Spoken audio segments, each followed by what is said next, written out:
આજે રાત્રે ખૂબ ધોધમાર વરસાદ પડ્યો. કડાકા અને ભડાકા સાથે વીજળીના લીધે ગોળા ગામે ઠાકોર પરથીજી મોતીજીના ખેતરમાં પોતાના 4 સારા પશુઓ ગાયો જે વીજળી પડવાથી એમનું મોત થયેલ છે. આ ખેડૂતને ખૂબ મોટી સમસ્યા ઊભી થઈ છે.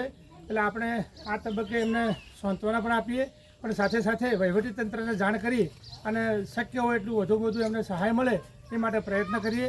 આપણે તલાટીશ્રી, સરપંચશ્રી, માનનીય ધારાસભ્યશ્રી તેમજ ટીડીઓશ્રીને સૌને જાણ કરી છે અને આનો પશુપાલન અધિકારી દ્વારા પીએમ કરાવી અને એમને સહાય મળે એ માટે પૂરતો પ્રયત્ન કરીશું.